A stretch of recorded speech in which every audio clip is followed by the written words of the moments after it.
I am Emefa Akosia Adati. The bulletin is live from our studios here in Kokomlimli and also live on DSTV channel 421 and GoTV channel 125. Top stories this hour. Security analysts ask Electoral Commission to tighten its security at ballot keeping centers to prevent loss of evidence as police investigate fire that touched some buildings, including a school library which housed electoral materials for the Ablekuma North constituency in the 2024 parliamentary and presidential elections. 2 dead, several injured in violent clash over excavators and gold in Nyinehini, Kasote.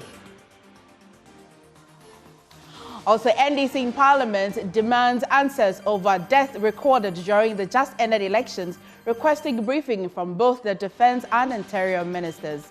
We've got these, plus business, sports, world news, and showbiz in this bulletin. Please stay for details.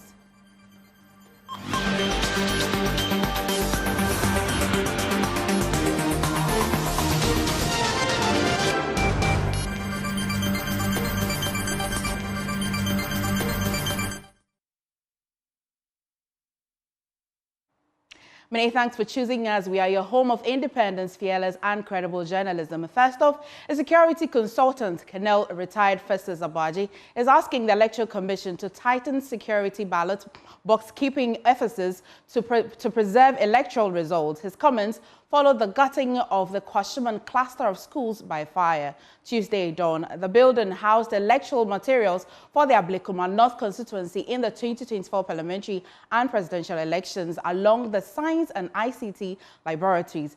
We'll hear from Colonel retired Festus Abaji in a bit, but first, Collins Frimpont's reports from the scenes where the fire gutted the building. The incident happened around 1 a.m. today, according to an eyewitness. Kwashiman cluster of schools, the school which housed the election materials for the parliamentary and presidential elections in the Ablekuma North constituency, was set ablaze. Facilities such as the library, which housed the materials themselves, as well as the science lab and also the ICT lab, were all set ablaze. An eyewitness gave an account of what transpired. Yes, around midnight. Yeah, we got wind of what was happening. So we came around, and there was the police, and then one fire tender. So, what do you think may have caused this? Obviously, it is the ballot papers that were being stored here, because behind me, behind the wall, we have discovered ballot papers that have been bent. You know, and this is where the others were also being kept, you know. So generally, that's our suspicion. Do you have an idea of the number of people who came here to do this? Actually, it's an eyewitness behind the house whose brother has a fitting shop, and so he says occasionally people come to remove things from the parked cars. So he usually is very observant when people are, you know, walking around. So he saw these 3 guys who strayed into his house. It's a passage through to which you get to the motorway. So these 3 guys with something in a polythene walked through his house, and he saw them and asked them to, you know, he asked them what they were looking for. They said they were just passing through. They were looking for a way to get to this side of, you know, then he told them that it's not a thoroughfare, so they should, you know, go away. Then he left them. Soon after, then people that were praying on the park saw the smoke and they heard the blast. The headmistress, who spoke to JoyNews off air, told JoyNews that the school management have taken a decision to allow the students to go home today, even though they were expected to write exams and vacate on Thursday. They await the decision from the Municipal Director of Education. Security officials, including the police and the fire service, have begun investigations into the matter. We can now hear from Colonel retired Festus Abaji. One clear case where the EC, rather than take responsibility for negligence and dereliction of duty, says I'm not responsible for security. But why do you store election materials, whether in a lab or science lab, whatever it is, where people go in and out, when that particular locality is in dispute? I mean, what calculations inform the EC to negligently allow these boxes to be stored at a place where people can commit arson?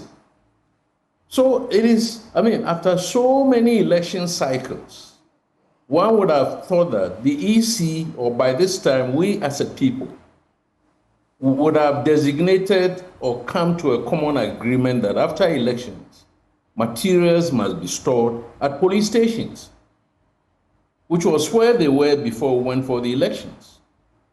So it's seriously a dereliction of duty or responsibility that we're having here. And I don't think that we're at the end of all of these disputes around disputed constituencies and so on. Deputy Director of Elections and IT for the National Democratic Congress, Dr. Rashid Tanko Computer, says his party has every evidence needed to claim the seat.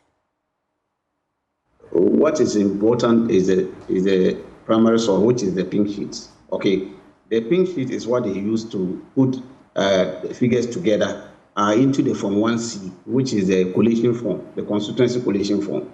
Now, when the Form 1C is generated, then another form is generated known as the Form 1D, which is a summary sheet. That is the one the returning officer will use to declare the winner of the contest. Okay, and copies are given to agents. That is the Form 1C and Form 1D. These two copies are given to agents of each of the candidates.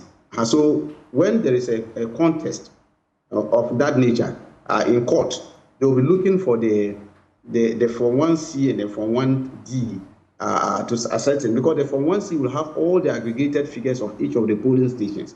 It is when they are having difficulties in getting it, then they will now resort to the pink sheet. They don't go to the ballot papers. Okay, so ballot papers is for recount, and that one can only happen at the polling station. And so when it is not asked, if you don't ask for recount at the polling station, you don't come to collation center and ask for recount.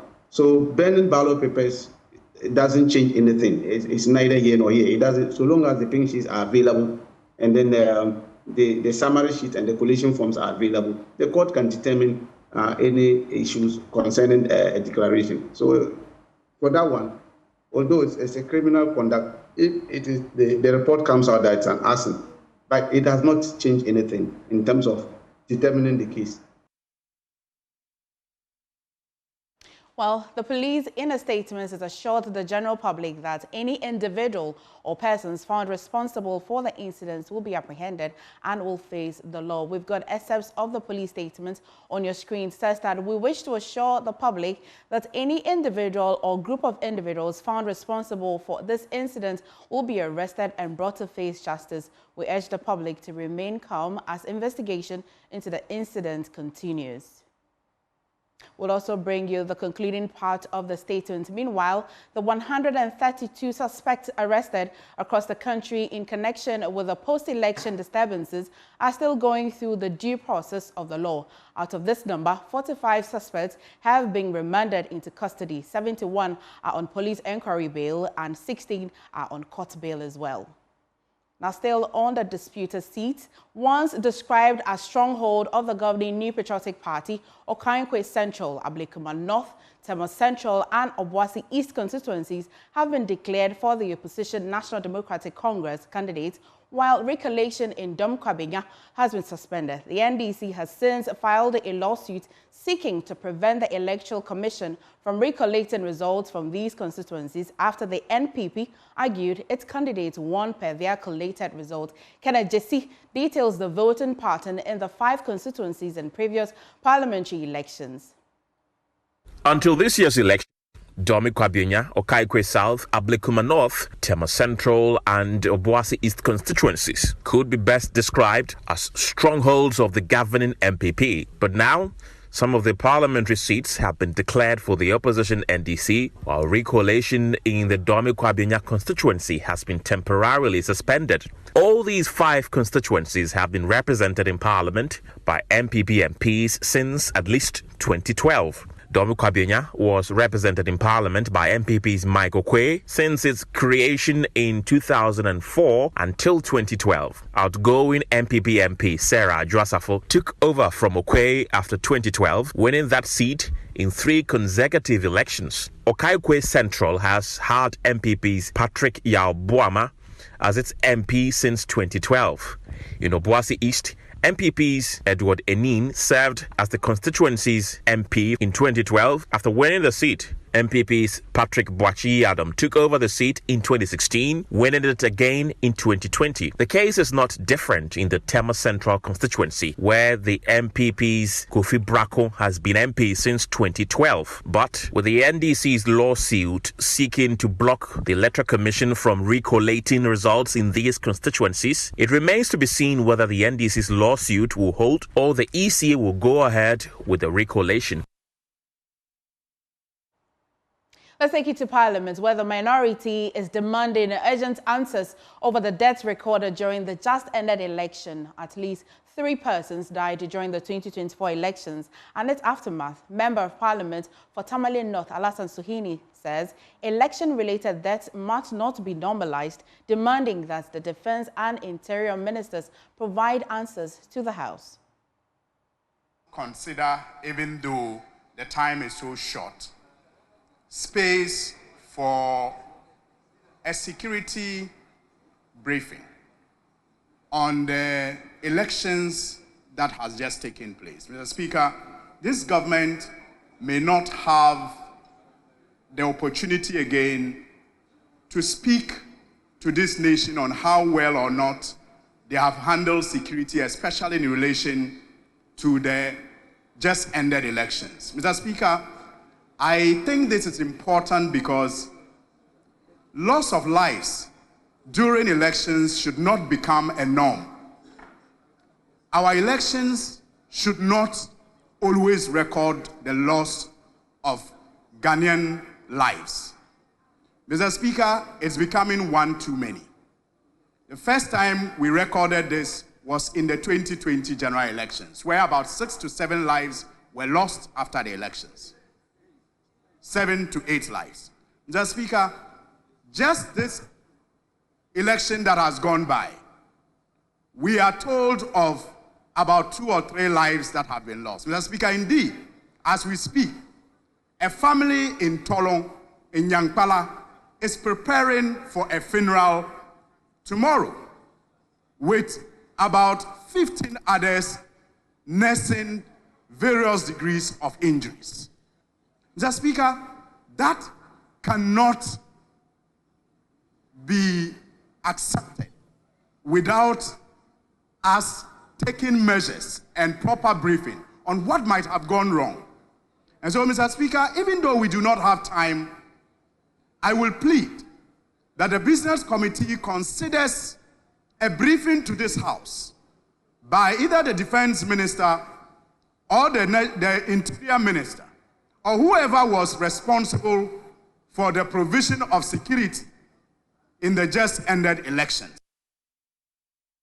Well, in a sharp response, Defense Minister Dominic Nitiwul suggested that he and the Interior Minister have no answers to as what happened. He directed the minority to seek answers from the Inspector General of Police since he was in charge of election security.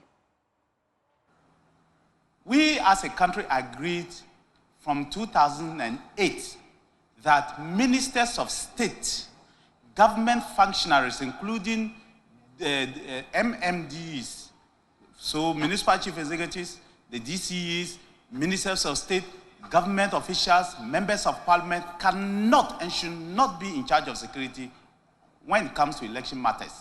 It should be left to the purview of the security services led by the police. So at the national level, it is the Inspector General of Police who is in charge of the security, the committee that oversees the security when it comes to election purposes. And at the regional level, it is the regional police commander who is in charge of it. And at district level, it is the district police commander who's in charge of it. And so that's how it is. There's an election committee at the national, at the regional, and at the district. If you are calling the Minister for Interior, he would just simply come and tell you he was not in charge of it. It's the IGP. If you call any other person, whether it's defense or interior or any of the ministers, they will just be there. They will have no answers because at the day of before elections, the election and after election, is the security people who were in charge, led by the Inspector General of Police. And so if the Speaker thinks, or the House thinks that they want to call the election security to come and brief this House, it cannot be members of, it cannot be ministers or government appointees because they have no role. And in fact, it was good. It's good that the executive were not in charge of security. It's always been like that. Because you cannot be a judge of your own court. It's wrong. And so that's why if you are calling somebody, it can only be the IGP and his team that will come and then you decide what happens. But I can say the record does not speak, or the record does not support your position that it was just 2020 and 2024 that people died out of election. I can tell you 2004 in Tolong, in Kumbungu, go and find out, and several other places, people lost their lives. But, Mr. Speaker, it's the decision of this House. If they want to call them, we can discuss these things. But just like somebody hinted. Moving on, fire has ravaged a section of the racecourse market in Kumasi, destroying more than 30 shops. The blaze consumed metal containers and wood shops owned by traders in watermelon grapes and cold store operators. The Ghana Fire Service dispatched 3 fire engines to battle the flames and prevent further damage. While no casualties were reported, the fire has left many traders devastated after losing their livelihoods. Leader of the Watermelon Sellers Association, Naomi Sewa, has appealed to government and other philanthropists to come to their aid. 7:30. Me wo fia na ye frɛ me sɛ nana fruit fo no watermelon fo mu wash. Say na what the horse sasɛn no mo se jani dem na mo se efiri hen no mo se start free blast ma ho na sɛ wo mo pɛ fire service fo ni yenya bi ye frɛfrɛ ya no wo mo mfa ti ma me frɛ wona bɔkɔ ache ka kyerɛ no sɛ wona ba sɛm se na ato ye no so okay wo ready wo betimi aye ti ampa wo frɛ ye ma na dwo no time me free bedru ha na fire service ka wa ha me yenu ama nsuo ni nyina asan ye na sɛ ejani num ye to mu saa de ba ko saa ba be kan ho e ba yeso me beto ma be de akire ni ni kunu mu nyina wa ha ese watermelon egu mpatani mu de apple ria no wa ye cold room wom apple ni grapes ni nyina yes ahia du ma be de akire ne ho to woni ko si ya fire service for ne ba ya itimi edum ye nkanya saa de a ene nkempata wa ha de kani nyina mpata 11 ne de because ye nwia ana epeso asi tinka megidie mu no de menim san kan ka ba akokra mpata ne nyina so bia ne wa watermelon nim ma be ge ba akoso de we yin na 3 days ti say the bridge oh sa mpata 4 no kora no ene ma egum no watermelon nankasa nkasa mu say ton 400 million cash ka 100 million na 500 and yamani lodi no any tractor fee no 20 million enti ba ku bia besia 500. Still in the Ashanti region, sadly, 2 young men have been killed and 5 others injured in a violent confrontation between residents in Nyenehini, Kasute in the Ashanti region and a group of armed men. The suspects believed to be involved in theft allegedly stormed in the town early Monday morning, stealing excavators, parts and gold deposits. Now, tensions escalated when local youth attempted to resist, leading to gunfire. Let's speak to my colleague Nana Boachi Yadom for more. Nana, you've been following that story. Give us details as to what really happened and who these 2 young men who are deceased are.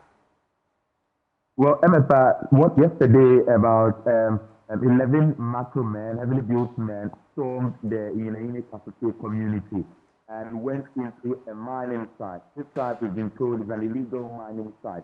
The men who came in and described themselves as military men who were coming to stop them from mining. Well, in the attempt to stop them from engaging in the mining activity, these men took away their excavators and also got into where they put their gold deposit and also made runs with these gold deposits that they've been able to make over the period. There was an attempt to stop them from going upon the realization that they were not military men, but they were thieves. And so that led some gunshots, and then two individuals, two community members who identified as minors, in the attempt to stop these men from going away with the gold deposit, received these gunshots, and they are unfortunately no more. They were rushed to the hospital in the early hours, but then when they got to the hospital, the doctors told them that they had passed away. We've been speaking to their family member in the community who tells us that this situation is very devastating and it leaves them in fear. They've been trying to reach the police, but then it has yielded no results as at now. For updates that we've tried to gather this morning, they tell us that they've lodged a lot of complaints and they are yet to receive a formal response from the Ghana Police Service. We've also tried to speak to the police, and then they are also not responding to our calls. But then it leaves the community in fear, thinking that in their retaliation, these 11 heavily built men might come back. But do we know who these two young men who are dead? Do we know who they are? Apart from the fact that they were trying or attempting to steal, do we know who their families? Well, these individuals that we are talking about who are deceased are not the ones who were trying to steal from them. In fact, they are community members, MFA. Okay. So they were part of those who were being looted. The heavily built men went in, to them and tried to steal from them. So these two individuals are among other community members who were trying to stop the heavily built men from moving out with their items. Right. But unfortunately, the gunshots fired by these heavily built men got into these two, and then they unfortunately passed out. 5 others are also injured and they are receiving treatment at the moment. And these 5 others who are injured are also part of the community members that were preventing the activity. Exactly, MFA. These 5 who are in the hospital currently are also part of a number of individuals, community members who were protesting and also trying to stop these men from moving out with their items. And you say there are no arrests so far? Well, so far, we've been told that there are no arrests. The assembly member for the area, who, when I spoke to him before joining the Zoom, told me that he is going to the police office to also hear from them and also receive any official communique they would have to release. And we're also doing very well to hear from the police as well. But you know that this time around, it is no more decentralized communication, so we are waiting for updates from the Ghana Police Service. Oh, that's sad to know. Thank you so much, Donna Boachi-Adom. Thank you. Well, still in the Ashanti region, Ghana Water Company Limited has resumed operations in the Ashanti region following the suspension of strike by its workers. The strike was prompted by the demolition of property on a land the company claims ownership of by a private developer. Workers' representative, engineer Dr. Hadasu Alasan, has warned that the company will take legal action if there's any further encroachment on the land. For almost 3 days, water consumers in the Ashanti region were left stranded in search of alternative water sources. The water company in the region shut down operations after private developers pulled down structures on land they lay claim to own. But following a meeting with management, workers of the Ghana Water Limited in Ashanti temporarily suspended their strike. The workers' union highlighted management's swift and decisive action to secure the property under threat and ensure justice for the illegal demolition. Engineer Dr. Hadisu Al-Hassan is the workers' representative on the board of the Ghana Water Limited. You can manipulate processes to acquire so-called documents. You cannot manipulate the minds of the workers of Ghana Water Limited. We are doing this standing by Ghanaians. These people are acquiring these things for their individual interest, but we are there for the interest of Ashanti-man and the whole of Ghana. Anybody has any intention to take any land of Ghana Water Limited, we are giving indication that if any such action takes place, we will take the appropriate steps to take back our lands. In 2022, the government released a portion of state lands at the Ridge residential area in Kumasi to the Asante-Hene. JoyNews checks reveal the said property formed part of the 200 bungalows on the 400-acre of land expected to be relocated. But the workers claim not to be in the known of any formal communication for relocation. Let me make this clear. It's a misconception. Oh, they built a place, they allocated bungalows to us. Did they tell us that they were allocating that land to somebody? Did they engage us at the beginning that they are building bungalows for us. Ghana Water was never engaged. The RCC only responded when we were renovating the bungalow. That is when they now came to tell us that they built bungalows and they are allocating ABCD bungalows. So we see that as disrespectful. Meanwhile, the Public Utilities Regulatory Commission is advising the water company to use appropriate channels to address challenges without punishing consumers. Now let's get updates from Emmanuel Bright-Kweku. Emmanuel, I know that you've been following this story very keenly, again, all the way from 2022 and up until last week, you've been bringing us updates. Currently, you're confirming that water is flowing in the Ashanti region. All right, so MFR, the updates that we are having so far is that they have resumed operations and the taps have been flowing. Yesterday, when I checked, somewhere around 3 p.m., personally, my home, that's when I had water flowing through my taps. And so they are back with operations, but they are still insistent on claiming ownership of this particular land. They said that any attempts by the encroachers or the private developers, they will resist any attempts of such. And they may be paused. So this is just a temporary suspension of operations. That should the private developers go back, they will be forced to also shut down operations immediately, according to them. So, MFA, this is the current updates we are having on this particular situation. I am trying to reconcile this position of the Ghana Water Limited because the challenge isn't between the consumers and then the water company. It's supposed to be them and the private developers. Why then are consumers being the one feeling the brunt of their decisions? Exactly. So yesterday we asked them why the consumers must feel this brunt. And they told us that they have to do it for the good of posterity because they have to protect their property. Should anybody come after them, what are they going to succeed? And so if these are the repercussions that they must have the consumers endure, they are just saying that they must do it to ensure that they protect their property. And so they are, according to them, they are just protecting their property to ensure that posterity can actually get something to hold on for in the coming years. And so they actually pleaded with the consumers to bear with them because they are doing it in the interest of the Ashanti region. We are told them. Do they plan at all to use any legal means? Do they plan on resolving this with any legal means at all?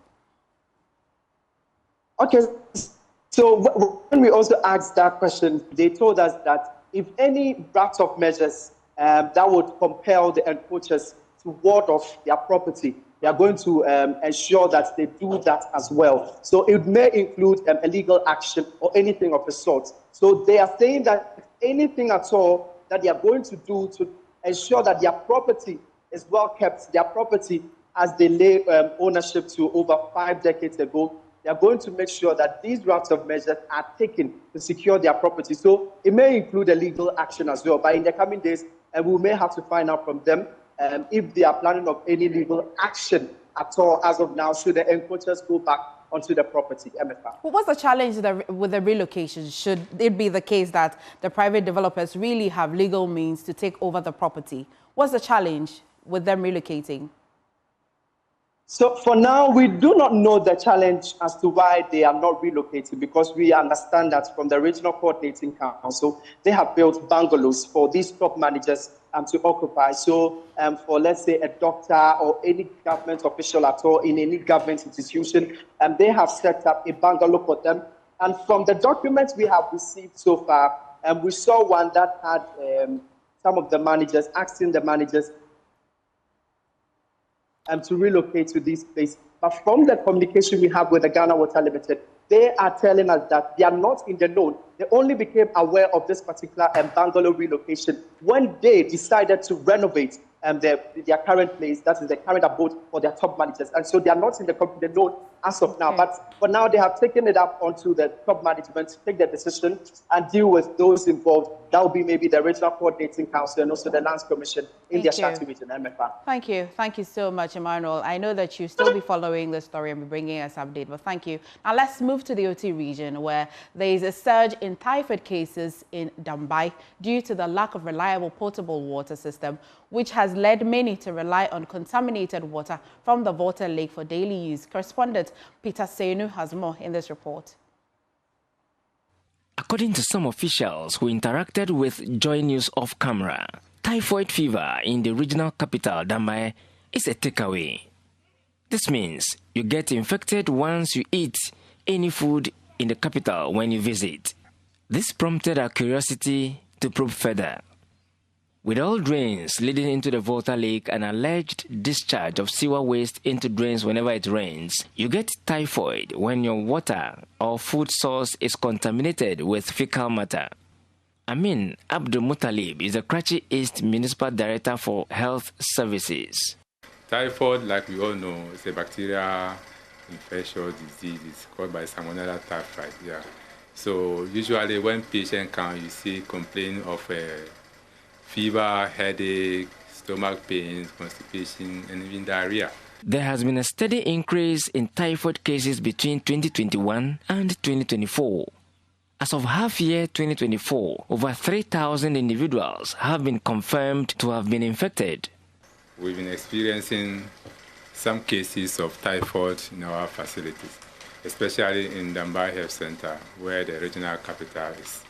If you look at our OPD cases so far, from 2021, we were recording about 4,557 cases of typhoid. Abdul Muttalib blames the high prevalence cases on the non-availability of water system for the municipality. What we are experiencing is mainly the source of our water system that we don't have. Look at our lake here. When it's flooded, the fecal matter gets into it, though the environmental health unit is doing their best to get it controlled, but we still get some aspect of it contaminated. In order to contain the high prevalence figures, the Health Directorate, together with the environmental unit of the Karachi East Municipal Assembly, have initiated some educational measures to contain the situation. As a health system, we also do education to sensitize the community as to how to prevent these diseases through personal hygiene. Peter Sanu for JoyNews. Peter Senu joins us with more on this. So, Peter, I'd like to understand, is it that the community lacked potable water all these years, or they had it and it just stopped flowing? Let's understand this. From what we know, Dambai used to have some community water systems, but they have all broken down. A few people have sunk their boreholes, and that people go to buy from. But generally, they don't have any communal water system that individuals could go and fetch from. And so usually they rely on the water lake, which is oftentimes, as we've mentioned, contaminated. Even in the dry season, as people defecate around, it gets dried up. And so once the wind blows, it takes all these fecal matter into the water lake, which people consume. That leads to the increase in numbers of the typhoid we are talking about. So the absence of the water system is what is their major concern now. How well are people receiving the precautionary measures that the Health Directorate is hoping that they will start putting up? Well, for those of us who would want to, you see a few people trying to adhere to the washing of hands and other personal hygiene tips to keep safe. But generally, a lot of the population there, the education level is down. So they would need to intensify their campaign to get this down to the people. From my understanding, people do not believe that the source of this typhoid is the water leak. They think it's a normal fever they have been suffering. And so when you mention typhoid, they think it's something absurd. They don't understand. And so it will have to take a lot more effort for them to get the real understanding of what is going on, for them to raise up and then stay safe. Perfect. Thank you for bringing us that update. But let's take you back to the story of that fatal accident that happened some days ago. What's the update on the alleged that it's an immigration vehicle that caused the accident? Peter, yes, what we do know is that the commander... the commander, as we know, we do know now, has been interdicted with immediate effect, and that he will be put under investigation, and whatever outcome it will be communicated to him. We also do know that he is receiving some medical attention at the health facility. We do know he got traumatized by the whole incident. And so the interdiction with his condition may put him in a different situation, as we may know, but we only pray that he recovers quickly to face the disciplinary measures that the service is putting in place. We also do know that the service leaders in the region have also met the families to commiserate with them. And so these are some of the updates we can put to that accident that occurred just about a week ago. All right. Thank you so much, Peter Senu. You're watching Joy News Today. We'll go for a quick break. We'll be back with business. Please stay.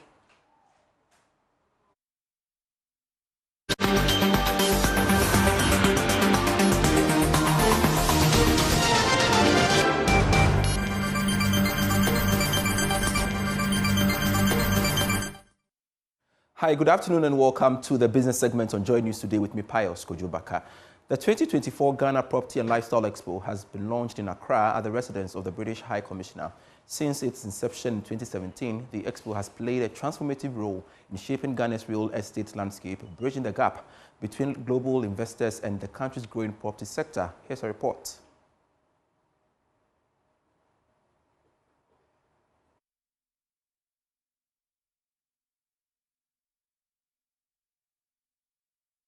Property Management Limited, founders and sisters Anna and Victoria Ejekum, the expo showcases the latest developments and opportunities for property investment in Ghana, which has seen unprecedented growth in tourism and real estate demand.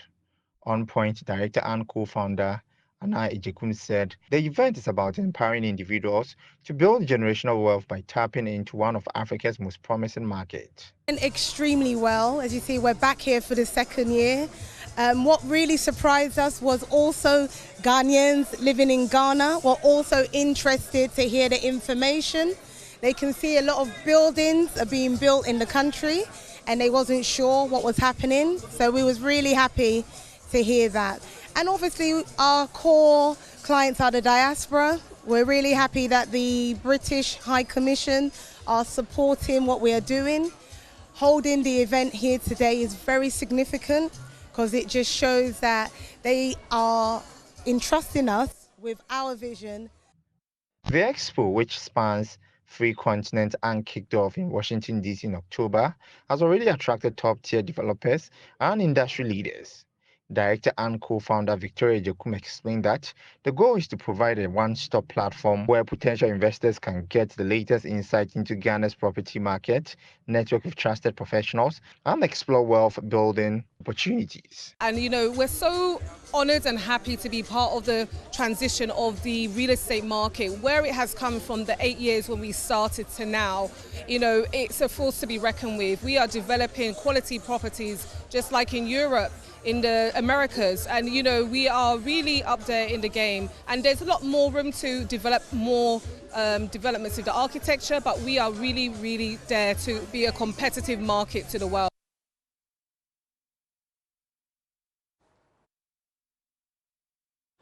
Ahead of the Christmas festivities and rampant road safety challenges faced yearly, Zonatech Ghana Limited has taken a step in addressing road safety concerns by organizing an educational program for drivers and stakeholders to promote safer road practices. Here is Ellen Nakai's report. Zonatech Ghana Limited, in a bid to promote safer roads and reduce the incidence of road accidents, has organized a comprehensive road safety education program aimed at drivers and other stakeholders. The program shed light on practical safety measures and the critical role drivers play in ensuring road safety. Principal Manager, Research, Monitoring and Evaluation at the National Road Safety Authority, Gabriel Edusapong, emphasized that human error remains the leading cause of road accidents, urging participants to apply the lessons learned to reduce the risks on the road. 90% of the causes of road traffic crashes are human errors, including speeding, wrongful overtaking and all that, distraction and all that. So that's why I said I've taught them a lot. And I expect that whatever has been delivered to them, if they practice them on the road, that's my expectation, they will be able to reduce road traffic crashes during the festivities and then even after. Human Resource Manager Zonda Tech Ghana Limited, Daniel Nsibwamwa, shed light on Zonda Tech Ghana's commitment to road safety as part of its corporate social responsibility. And at Zonda we place safety first. So we organize this program from 2020 up to now to train drivers as our corporate social responsibility as a company. We believe that a lot of Ghanaians are buying our vehicles, our trucks, our machines, and we have to train the drivers so that road carnage can be reduced. Last year, for instance, at Zonda Tech, we did not record any domestic accidents, and the various people who come for the training also say the same thing, that their drivers are acting professional on the road more than before. So we believe we are making impact in Ghana and West Africa in general. Isaac Kwesi Jekum, a participant, shared how the education provided by Zonda Tech Ghana Limited has significantly influenced his approach to driving and safety. Zonda Tech, woman school now on the bar for drivers, to me, Abuami in my driving. 3, the mechanic said, Zonda Tech has aided me in my driving, and I'll advise all interested persons to join and make good use of the opportunities available. Because you see, my papa, a ball who buying will choir on Namaso, a ball who buying where Juma woye, a ball who buying your professional, a Jumana woye, a ball who buying be. The event left participants and stakeholders equipped with invaluable insights and renewed commitment to safety on the road.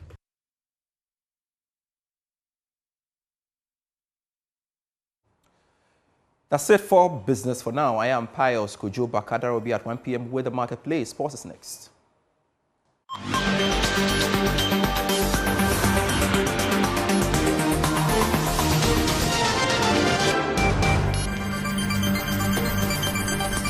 Welcome to Sports here on JoyNews Today with me, Muftau Nabila Abdullah. The General Secretary of the Sports Writers Association of Ghana, Charles Osei, has called on the John Dramani Mahama administration to prioritize the development of athletes. According to him, the development of athletes is key to the success of the economy of this country. Those of us who play sports or who administer sports, we're only anticipating a quality 4-year term. The last government did something through the Africa Games. We've had some infrastructure, and I speak only about infrastructure. I don't do the politics of sports. This government should build on the infrastructure and encourage athlete development. Because if we have infrastructure and we're unable to have quality athletes, then we can't even bring countries here to come and compete because we'll always be last.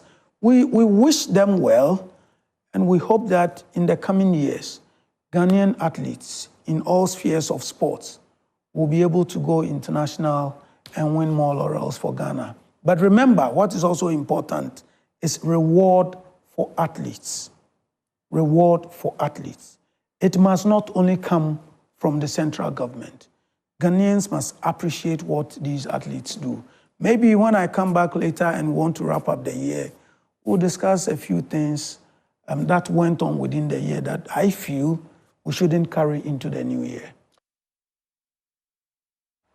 Right to Dream Sister Club in Denmark, Norgeland, they were in the country for a 5-day cultural exchange program.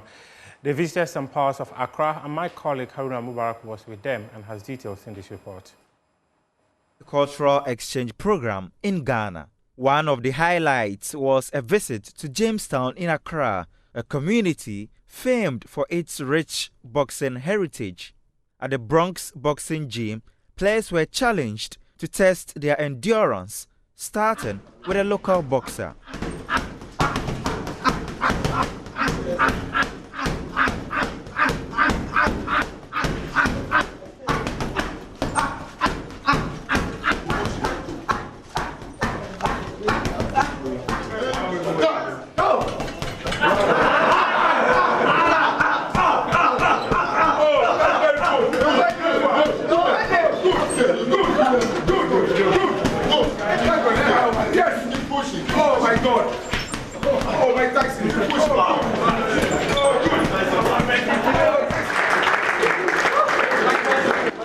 The team also joined in local games and spent time with students of the Right to Dream Academy. For first-timer Benjamin, the interaction with the kids left an unforgettable impression. No, it's been an amazing experience coming here. first of all, to see the academy, see all the kids, to see where many of my teammates come from, where they were growing up, and to see, to just talk with the kids and to see them train and to see what qualities they have when they're this young. It's unbelievable. That is your sports for now. We do have more sports stories on myjoyonline.com. Up next is World.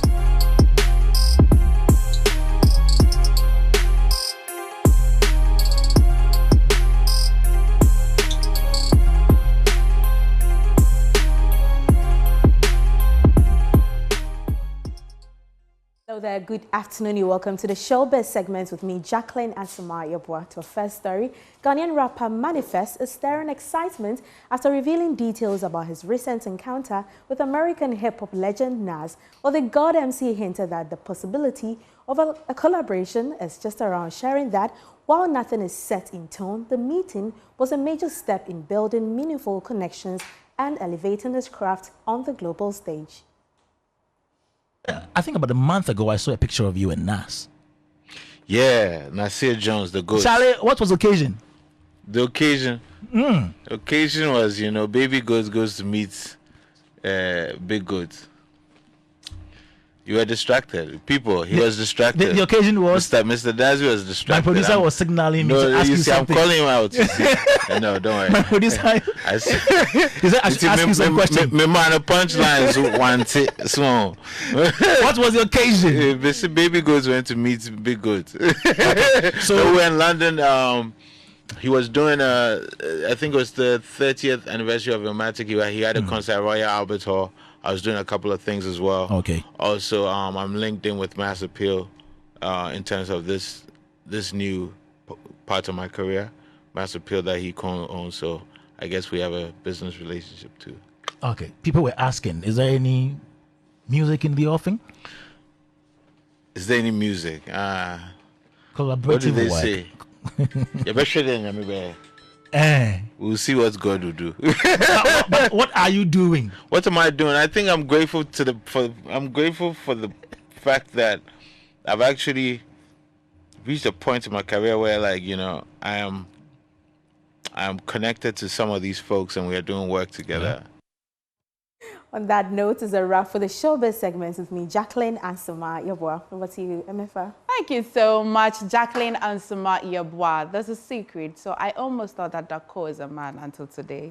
Oh, really? I promise. I mean, that's a female. You know, the first time I saw her video in her, I think Black Cherie's video, I thought it was a guy. But later on, I realized it's a woman. So I'm not alone. Thank you. Thank you. Oh, but so you're asking whether it's a creative sample or what? Yeah. What do you think? I think legal issues depends on who is affected. Definitely. They're not coming out to say that their songs have been sampled. But the songs are nice, are they not? Yeah. I love it. Weekend another place. Well, thank you so much for watching Joy News Today with me, MFA Akosia Adeti. For more news, do log on to myjoyonline.com. And today you'd find the biggest story. A+ discloses how his late father helped him to win his MP position. Another interesting one, I want to hear Pidgin English in Parliament, Black Rasta. Yeah, that would be very fun to do. But thank you so much for watching.